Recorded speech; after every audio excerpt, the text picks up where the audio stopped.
Assalamualaikum warahmatullahi wabarakatuh. Saya Hikmatul Mauiza dengan NIM 9414-23084, kelas A jurusan Ilmu Ekonomi. Baiklah, pada kesempatan kali ini saya akan mempresentasikan peran sektor keuangan dalam perekonomian. Langsung saja, sebelum kita mengetahui apa sih peran-peran sektor keuangan dalam perekonomian, kita tentu harus mengetahui apa itu sektor keuangan. Sektor keuangan adalah bagian dari perekonomian yang berkaitan dengan layanan keuangan seperti perbankan, investasi, asuransi, dan pasar modal. Sektor ini berperan dalam mengelola aliran dana, menyediakan akses ke kredit, serta mendukung pertumbuhan ekonomi dengan mendistribusikan sumber daya ke berbagai industri dan individu. Baik, langsung saja kita ke perannya. Peran sektor keuangan dibagi menjadi 7. Yang pertama, penyediaan akses pendanaan. Yang kedua, memfasilitasi investasi dan tabungan. Yang ketiga, meningkatkan efisiensi ekonomi. Yang keempat, mendorong pertumbuhan ekonomi. Yang kelima, menyediakan mekanisme manajemen risiko. Yang keenam, menjaga stabilitas keuangan. Dan yang ketujuh, mendukung inklusi keuangan. Baik, menyediakan akses pendanaan. Penyediaan akses pendanaan adalah proses di mana individu, bisnis, atau pemerintah memperoleh dana untuk memenuhi kebutuhan finansial mereka, baik untuk konsumsi, investasi, atau ekspansi usaha. Sektor keuangan memainkan peran penting dalam memastikan bahwa sumber daya keuangan dialokasikan secara efisien kepada pihak yang membutuhkan. 1. Manfaat penyediaan akses pendanaan. Manfaatnya dapat dibagi menjadi 4. Yang pertama, mendorong pertumbuhan ekonomi, yakni bisnis dan individu dapat memperluas usaha dan konsumsi. Yang kedua, meningkatkan inklusi keuangan, itu mempermudah akses bagi masyarakat yang belum terjangkau layanan perbankan. Yang ketiga, mempercepat inovasi, yaitu startup dan usaha kecil mendapatkan modal lebih mudah. Yang keempat, menjaga stabilitas ekonomi. Pendanaan yang efisien memastikan arus uang tetap bergerak dalam perekonomian. 2. Sumber-sumber pendanaan. Pendanaan dapat diperoleh dari berbagai sumber, termaksud A. Perbankan, kredit konsumtif, yakni pinjaman untuk keperluan pribadi seperti KPR, kredit kendaraan, atau kartu kredit. Kredit usaha, yaitu modal kerja dan investasi bagi usaha kecil maupun koperasi. B. Pasar modal. Penerbitan saham, yaitu perusahaan menjual saham kepada investor untuk mendapatkan modal. Penerbitan obligasi, yaitu perusahaan atau pemerintah menerbitkan surat utang yang dapat dibeli oleh investor. C. Lembaga keuangan non-bank atau LKNB. Leasing, yaitu penyediaan barang modal melalui sistem sewa guna usaha. Penggadaian, yaitu pinjaman dengan jaminan barang berharga. Dana pensiun, yaitu investasi jangka panjang bagi pekerja. D. Vintage dan inovasi keuangan. Peer-to-peer atau P2P lending, yaitu platform digital yang menghubungkan peminjam dengan pemberi pinjaman. Crowdfunding, yaitu penggalangan dana dari banyak orang untuk mendukung proyek atau bisnis tertentu. Kripto dan DeFi, yaitu alternatif pendanaan berbasis blockchain tanpa perantara. Data pendanaan sektor keuangan dalam perekonomian Indonesia. Pertama, nilai penawaran umum atau PU yang mencapai 129,90 triliun pada periode tertentu. Yang kedua, nilai aset under management atau AUM, pengelolaan investasi sebesar 800,30 triliun pada 15 Februari 2024. Yang ketiga, nilai aktiva bersih atau NAP reksadana sebesar 477,26 triliun pada Februari 2024. Yang keempat, total dana securities crowdfunding atau SCF yang dihimpun sebesar 1,15 triliun pada periode tertentu. Yang kelima, total volume bursa karbon sebesar 613,511 TCO2e dan akumulasi nilai sebesar 37,4 miliar pada periode tertentu. Memfasilitasi investasi dan tabungan. Sektor keuangan berperan dalam menyediakan berbagai instrumen untuk menabung dan berinvestasi, sehingga mendukung pertumbuhan ekonomi dan kesejahteraan masyarakat. 1. Memfasilitasi tabungan. Rekening tabungan dan deposit, menyimpan uang dengan aman dan mendapatkan bunga. Reksadana, pasar uang, yaitu alternatif tabungan dengan imbal hasil lebih tinggi. Asuransi dan dana pensiun, yaitu simpanan jangka panjang untuk perlindungan finansial. E-wallet dan digital banking, yaitu mempermudah akses dan pengelolaan dana. 2. Memfasilitasi investasi. Pasar modal atau saham dan obligasi, yaitu investasi dalam perusahaan atau surat utang. Reksadana dan P2P lending, yaitu alternatif investasi bagi individu dengan risiko terdiversifikasi.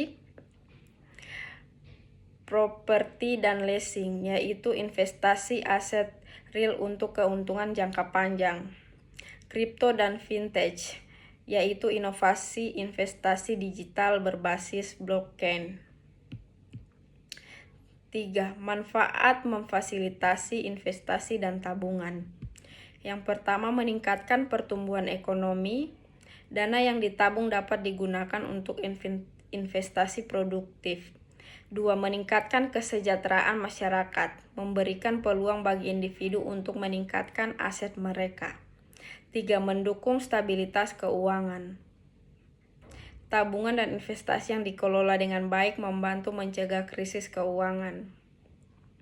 Yang keempat, meningkatkan inklusi keuangan, mempermudah akses masyarakat terhadap produk keuangan yang menguntungkan.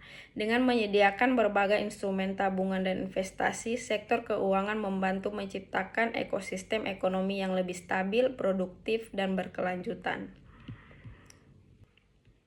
Pemerintah dalam memfasilitasi investasi dan tabungan melalui kebijakan dan program.